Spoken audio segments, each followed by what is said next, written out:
Massive warning. I truly believe that Trump is single-handedly dismantling the central banking system. I want you to write this down. DeFi, Web 2.0 to Web 3.0, an old industrial system, archaic banking system, to a new system that is connected, that is decentralized, where you become the bank. This is really important.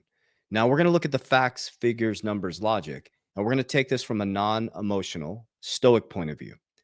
The fact is, over the next 6 years, you're going to see the most radical transformations you've ever seen in business, the public and private sector coming together.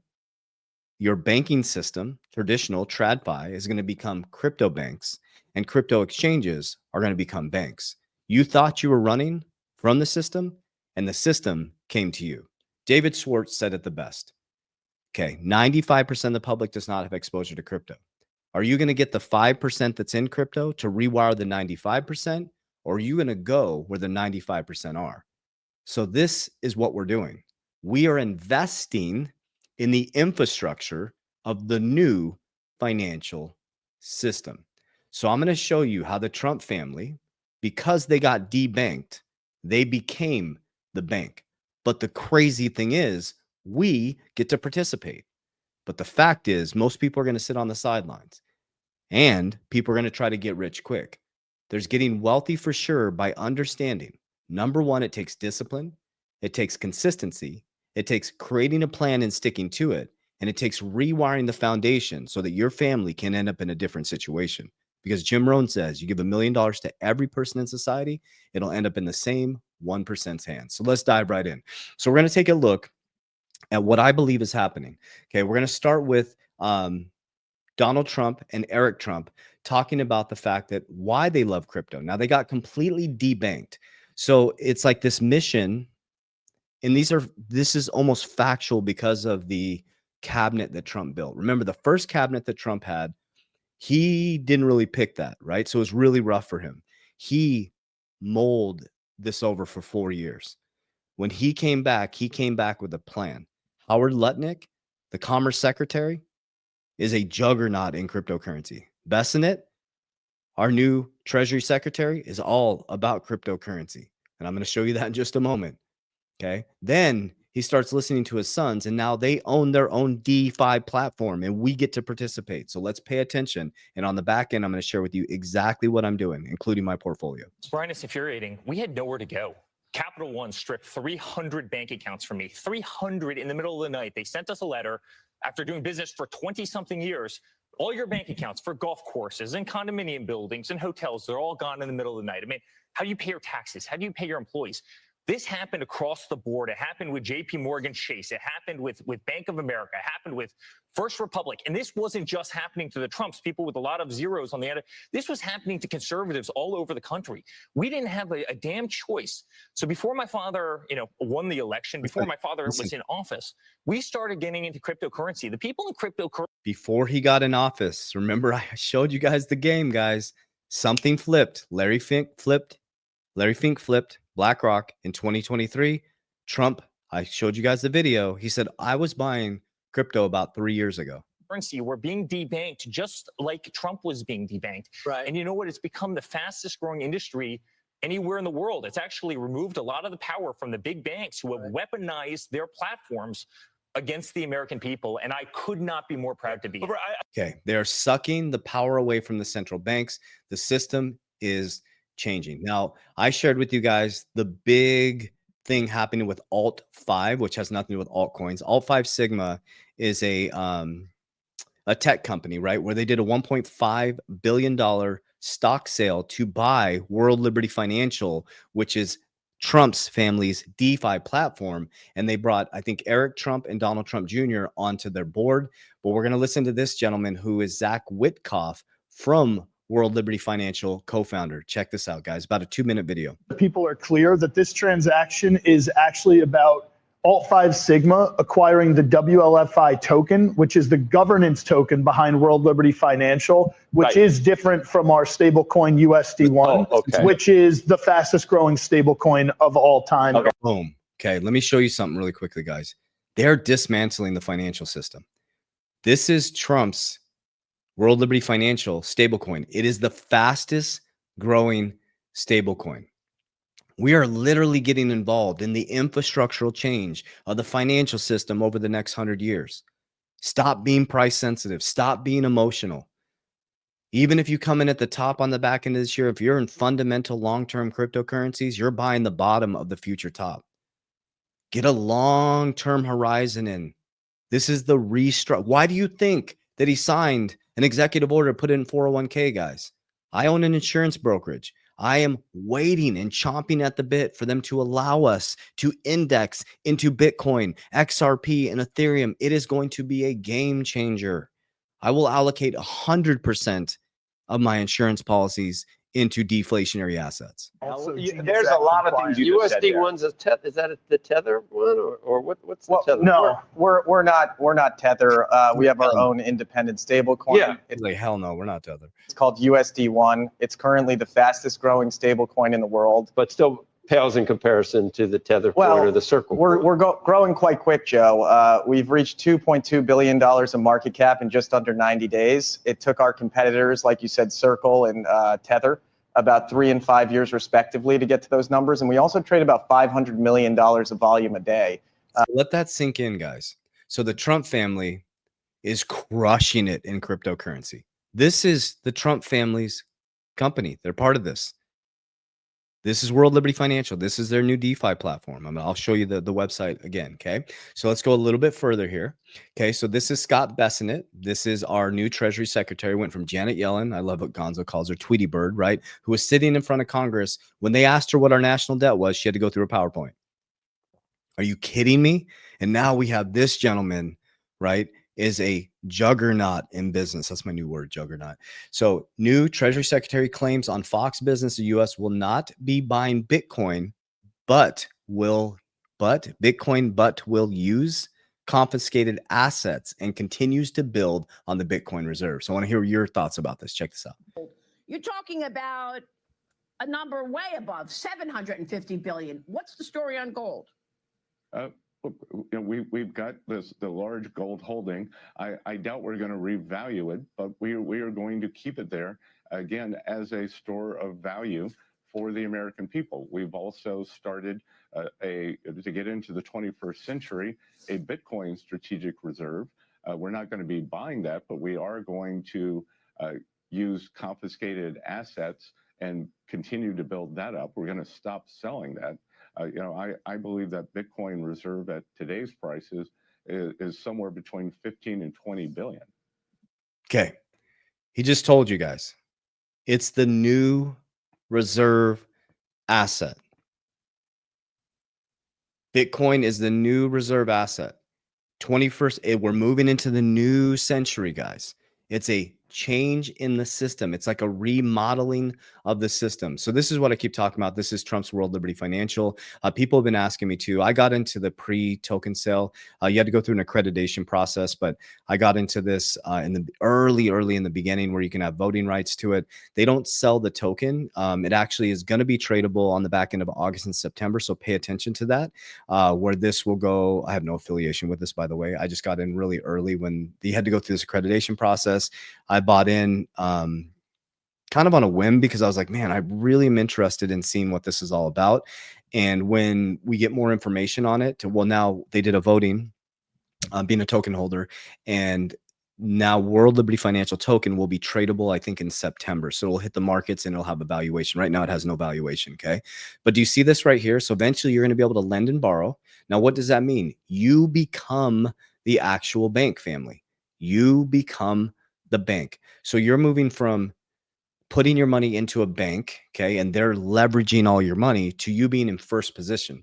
So you're the bank. You're putting your money into the DeFi platform. You can lend your money out to people. You can stake it for interest. You can leverage against your own asset. Okay. Very, very important. Okay. So let me break this down for you guys. Okay. So I do what's called profit taking. So I take profits. I'm in this asset class to build legacy for my family. I also believe deeply in diversification. Okay. There's a thing called a risk pyramid, right? High risk as it goes up the left side, high risk, high returns. I de-risk. You'll hear me use the word de-risk all the time in my academy. De-risk, de-risk. I keep my family safe. I've learned my lesson in losing my money. Okay. I de-risk. I pull it down the risk pyramid into things like insurance. Okay. Into things that are protected. Okay. Now, what I do is I pull profits. Now, this is called Merlin, the smartest way to track your crypto. I also use it when I'm traveling. For example, I'm about to travel. I never will log on to other Wi-Fi and look at my crypto or my exchanges. This is an interface. I can see, this is our demo account. You can see all your cryptos in one place. You can see all your exchanges in one place, just an interface. There's no connection to your crypto at all, right? But the beautiful part is you can actually create an exit plan or a profit plan. If you're like, what the hell is that? We teach you, right? This is my company, guys. So we can list all the exchanges you can connect and view, right? And then boom, we have a whole team to help you set up a profit plan so you understand that. Okay. And if you get stuck, we have customer service, the best customer service. We actually have physical customer service. We pride ourselves on that. And you can get 30 days for free down below or click my social media platform. Okay. So I'm not going to gatekeep. I'm going to share with you guys on the back end of every video exactly what my portfolio is and what I'm doing. Okay. So here's exactly what I do. So I'm going to share with you my top 6 cryptos. Okay. I have a bunch of cryptos. And as I grow in wisdom, I'm going to be consolidating down to the top 6. That's all I'm going to be doing. You don't need 30 cryptos. You don't need to jump in and out of cryptos back and forth. You know, unless you're doing this for a living, you're a trader, go for it. But if you're someone like me, I got a family, you know, I run 6 companies. I'm not chasing the markets. I'm bringing the markets to me, and this is how I do it. Okay. This is what works for me. Okay. Let's take Bitcoin and let's move it off into its own category. Okay. So there's 4 things we focus on: cash flow. Cash is trash. Would you agree with me? Comment down below if you agree with me. Cash is trash. They're about to print the shit out of it in a low interest rate environment. Okay. What does that mean? The hard earned money you get is getting devalued every single day. Okay. They're printing every day, guys. Your money is becoming worth less. Okay. So I create cash flow, richest man in Babylon. I make a brother or sister. I move it into deflationary assets, things like Bitcoin and XRP. They're deflationary. They're opposite the US dollar. They have fixed supplies. Okay. I also focus on protection. Every month I pump money into my life insurance premiums because that creates number 4, which is leverage, where we can take tax-free, low leverage loans to do what? To buy cash flow. Okay. We don't take leverage on our assets unless we're going to create growth to pay back the leverage, or we're going to create cash flow to de-risk. Okay. We want to be at a point where we never have to work for money again. Okay. Now remember, we moved Bitcoin off to the side. We're not going to touch it. To me, it's a store of value like gold. Just like they're doing, they're going to use it as a reserve. I'm using it as a reserve that grows about 50% every single year. So that's going to be in the leverage category. Okay. So now I have 2 leverage components. I have an insurance leverage and I have a Bitcoin leverage. Okay. So what I do is my top holdings are: my number 1 by a long shot is XRP. Number 2 is Bitcoin. Number 3 is Solana. Number 4, I always mix these 2 up. It's XLM, HBAR, and VeChain. Those 2 are flip-flopped, I think. So it's XRP, Bitcoin, Solana, XLM, HBAR, and VeChain. But those 2 might be flipped. Okay. So those are my top holdings. Now I have other cryptocurrencies like Algorand, ADA, things like that. Most of the ISO, they consider, you know, people say they're ISO compliant, just people call them ISO tokens, right? All utility, right? Layer 1s, payment rails, store of value, Bitcoin, supply chain, VeChain. I focus on things. I'm a business owner, so I focus on things that I really understand. I'm an ex-banker. I understand payments. Okay. So that's my portfolio. So what I do is every single day, I dollar cost average into crypto. Okay. Every day. And every week I'm buying cash flow. Okay. There's cash flowing dividends you can get into from super high risk, high return. Okay. There's medium risk. You got things like, you know, Michael Saylor's got some preferred stocks you can get into now that, you know, I love cryptocurrency. I'm just a big crypto guy. You can get in preferred stocks that are paying guaranteed 10%, all the way down to like Apple, where you're getting 3%, right? Then you got, you know, options yields that are producing a shitload of money, but then we de-risk back into deflationary assets to grow, right? So I'm in this flywheel called the richest man in Babylon. Okay. The cash flow quadrant. I'm down on the right bottom side.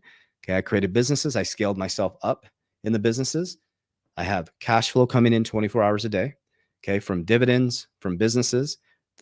Flow goes into deflationary assets.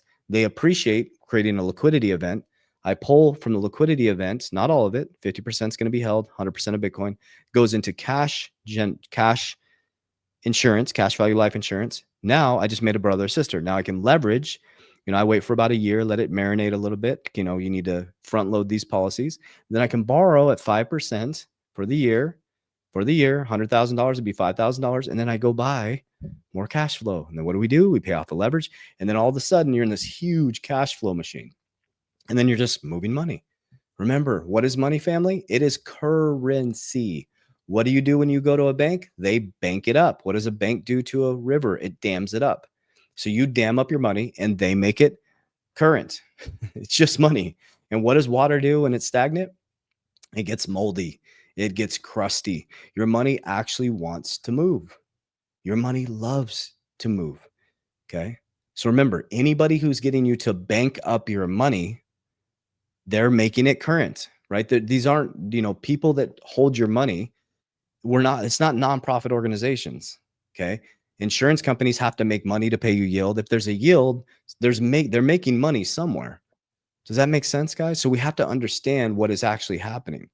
So anytime you put your money into something, they're either going to charge you a fee to manage it, or they're going to move it to make interest, right? It's not nonprofit. They're using the system to make money off of your currency. Now, what DeFi does is DeFi allows you to play in the game. Okay, that's what decentralized finance is. And now I'm waiting till DeFi gets more legitimized. I'm really excited about the World Liberty Financial. Trump's DeFi, I would heavily trust that, right? So when the things get more legitimized, you got to be very careful in DeFi right now. There's a lot of platforms. So anytime someone's paying you interest, you ask the question. Ask them, where is the interest coming from? How are you paying me interest? For example, I have these dividends that are paying me a super high yield. That's why I don't talk specifically about those, because it pays such a high yield that I have to show you how to de-risk. Because if you don't de-risk, you're going to get wrecked, man. You got to understand where these yields are coming from. It's called hurdle rates. Okay, if there's a yield on your money, they're either making it, so it's a couple things. The yield is either they're taking your money and lending it out to somebody else, okay? Or the people coming in, they're paying the yield. That's called a Ponzi scheme, right? So when you put your money in a bank, what do? They lend it out to the next person walking in. There's some sort of hurdle rate that they're beating in order to pay. And now if you're getting paid interest, right, where are they making the margin from? And that's all it is, right? That's all we're doing. And so what I do is I'm constantly making my money move. I'm constantly growing my money. And so I take profits, right? I'm in it to help my family. I'm in it to build legacy. I'm in it to build generational wealth, right? So the first phase was getting rich and financially free with cash flow. The next phase is wealth, right? I always tell people 0 to 5 million, you could mess that up pretty easily, right? You can make some pretty bad decisions. 5 to 10, you got to be really foolish, right? 10 and above, it's getting pretty interesting, right? 20 million and above, you need a family office. That's when you start to get in the family office. And that's the future for all of you guys. And if you're disciplined, if you're consistent, that could happen, right?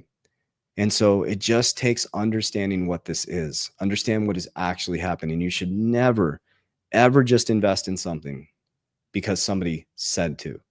You should ask why, get down to origin, study it, understand it, okay?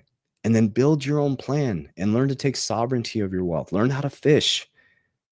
We got to get out of this model. That model is getting shattered, where you just go in and you trust some 401k manager, your HR manager, and you hope that you're going to retire. That is not a strategy. Hope is not a strategy. You work really hard for your money. You should know where every single dollar is going. So I love you guys. I appreciate you. As we always say, Warriors, rise. Get your shit together. God bless you.